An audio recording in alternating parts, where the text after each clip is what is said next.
Toda vez que uma obra é lançada e fica popular, as pessoas acabam fazendo fanarts, fanfics, cosplays e vídeos mais 18. Esse tipo de coisa é tão comum e avassaladora que foi criando até um site com total foco nisso, que é o Rule34. Quanto maior for a quantidade de conteúdo mais 18 de uma obra, mais isso significa que essa obra é popular. Então isso mostra que a quantidade de conteúdo sexual de um determinado produto é diretamente proporcional ao quão bom o produto é. Pelo menos esse é um dos fatores que o pessoal usa para categorizar quando uma obra é um flop ou um personagem é um personagem ruim. Por exemplo, no caso do Concord, que os personagens são tão feios que não teve praticamente nenhuma fanart criada e não teve nenhuma mulher fazendo cosplay de alguma personagem. Mas tem algumas vezes que isso passa um pouco do ponto e chega na falta de bom senso e da falta de noção de algumas pessoas. E foi isso que aconteceu no caso de hoje. Acontece que quando uma pessoa cria alguma fanart mais 18 ou descobre alguma pela internet, ela decide compartilhar com as outras pessoas. Acontece que essas pessoas acabam por marcar os artistas que deram vida a esse personagem, como por exemplo um ator ou atriz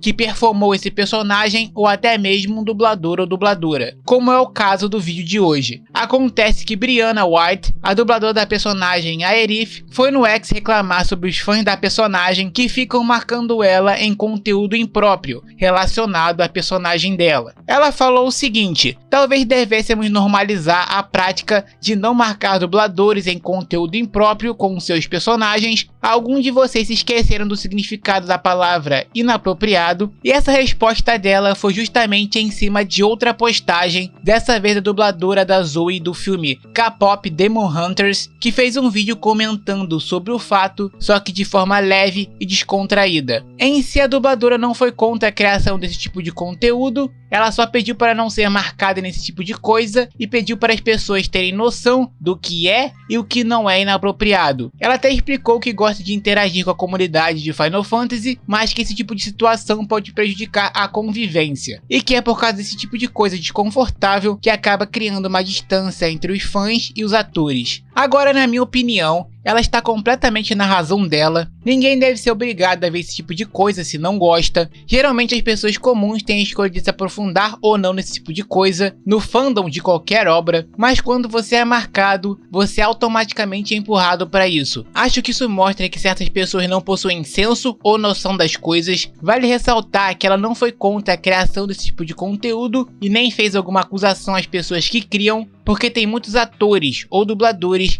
que acham que o personagem ou a obra é deles e ficam tentando impedir que as pessoas criem fanfics e etc. O que não é o caso. Só por isso essa dubladora me fez ficar do lado dela, porque ela não quer cercear a liberdade das pessoas, ela só quer que respeitem a liberdade dela. Se ela estivesse tentando pregar virtude e moralidade e crucificando as pessoas que criam esse tipo de conteúdo, mesmo que ela estivesse no direito dela, ela perderia toda a razão se fizesse isso, e muito provavelmente as pessoas teriam motivos se dessem algum hate nela. Mas como eu falei, não é o caso. E vale mencionar que as pessoas são diferentes, ao mesmo tempo que tem pessoas que não gostam de ser mencionadas, existem outras pessoas que gostam. Se eu não me engano, por exemplo, o Hideo Kojima e o Kotaro, criador de Nier Automata, gostam de ver esse tipo de coisa, então depende muito do criador em si, se ele é aberto a esse tipo de coisa ou não. Acho que no caso, o jeito para saber se tal criador gosta ou não desse tipo de conteúdo é ver o perfil da pessoa para ver se ela publica ou não coisas do tipo. E na dúvida, é melhor não mencionar nem marcar, né? Agora, saindo um pouco do foco, tiveram pessoas desviando a reclamação da dubladora para seus próprios interesses,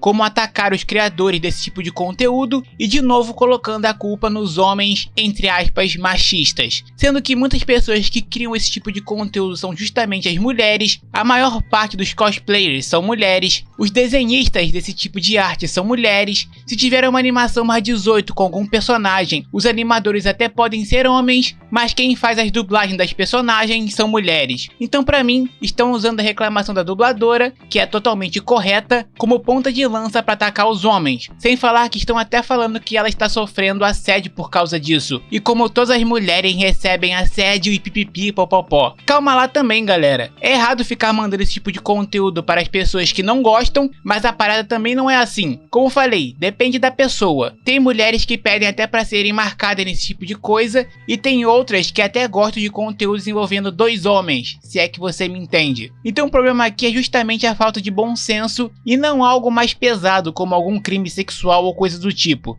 Agora só fazendo uma meia-culpa, tentando olhar um pouco pela perspectiva da pessoa que marca os envolvidos no jogo nesse tipo de coisa. Muitas vezes eles fazem isso para divulgar a arte em questão, para divulgar o trabalho deles, então às vezes o intuito não é nem dos piores, mas é justamente a situação que deixa tudo desconfortável. Mas essa é a minha opinião, deixe a opinião de vocês nos comentários. Se gostou do vídeo, dê um curtir, se inscreva no canal. Eu vou ficando por aqui, valeu!